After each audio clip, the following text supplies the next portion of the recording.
SIFC में हमने बाहर से स्पेशल इन्वेस्टमेंट लेकर आनी है। ये मेरा आपसे पर्टिकुलर सवाल है कि अगर सिंध के जजीरे हैं, PTI की हुकूमत ने आते साथ ही एक अटेम्प्ट किया था कि यहाँ से बाहर से इन्वेस्टमेंट लाएं। अभी उन्होंने थरपारकर में कुछ करने की कोशिश कर रहे हैं। इसके साथ साथ वो ये जो हमारा कुछ टूरिस्ट प्लेसेस हैं उन पे करना चाह रहे हैं, लेकिन इस पे 18th अमेंडमेंट सामने आ जाता है।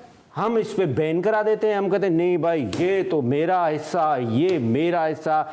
क्या बाहर से इन्वेस्टमेंट आनी चाहिए, इन चीज़ों को डेवलप होना चाहिए, उससे पाकिस्तान डेवलप होगा या पंजाब डेवलप होगा या सिंध डेवलप? एटलीस्ट पैसा तो आएगा। गधा गाड़ी वाला तो कुछ कमाएगा, ट्रैक्टर टाली वाला तो कुछ कमाएगा, मजदूर तो कुछ कमाएगा। What is your take?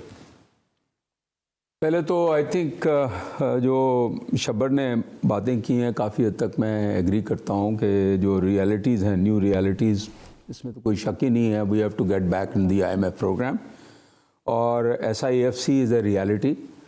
और उसका एक कुछ जो आप बात भी कर रहे हैं, एक फ़ायदा भी है कि SIFC में जो डिसीशंस होते हैं वो ज़रा इम्प्लीमेंट हो जाते हैं। अदरवाइज़ तो कोई कैबिनेट में यहाँ पर इम्प्लीमेंटेशन की भी कोई क्रेडिबिलिटी नहीं है। सही। तो तीसरी जो बात थी, इसमें भी कोई शक नहीं है कि Pakistan is at a stage कि we are without friends and without money. ये भी बिल्कुल सही है। अब जहाँ तक ये बात है कि ऐसी सूरत हाल भी नहीं है कि पाकिस्तान की सिचुएशन बिल्कुल ही होपलेस है। मैं समझता हूँ कि देखें, एवरी क्राइसिस, और ये पाकिस्तान को बहुत सारे क्राइसिस एक से दूसरे, मतलब ये कि मैं तो 30 साल से देख रहा हूँ कि every 3 years we get into a crisis. Pakistan जो है वो हर 30 साल के बाद IMF प्रोग्राम में होता है। ये कोई नई बात तो नहीं है। ये 24वां IMF का प्रोग्राम है और 25वें हमें जाना है। तो 70 साल में 75 कोई मुल्क नहीं है जो इतने प्रोग्राम्स में गया हो ना। IMF का मतलब ये है कि हम बैंकरप्ट हैं।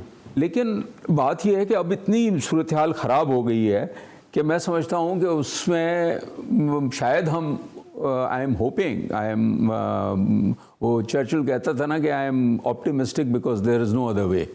मतलब यह है कि इस वक्त शायद ये है कि हमारा इतना बड़ा क्राइसिस है कि शायद हम उससे कुछ लर्न करें और कुछ ठीक स्टेप्स लें। तो मैं समझता हूँ अब आपके उस पर आता हूँ, आखिरी पॉइंट पे जो आपका जवाब है। देखें, इन्वेस्टमेंट जो है ना, इस वक्त जो हमारी सूरत हाल है, जब तक हम कोई हमारी स्टोरी नहीं बनेगी, हमारी प्रोडक्टिविटी और इकोनॉमिक ग्रोथ और सस्टेनेबिलिटी, वो हम इस तरह के स्टेप्स नहीं लेंगे, कोई रिकवरी प्रोग्राम नहीं आएगा, बाहर से इन्वेस्टमेंट नहीं आएगी। इन्वेस्टमेंट हमें इस वक्त लोकली जनरेट करने की ज़रूरत है। और जो बाहर जो पैसा जाता है वो अगर हम रोक लें तो उससे भी काफ़ी बेहतरी आ सकती है। थोड़ा सा अगर हम इसको स्टेबलाइज करेंगे पहले, तो फिर ही इन्वेस्टमेंट आएगा। Pakistan has lot of resources.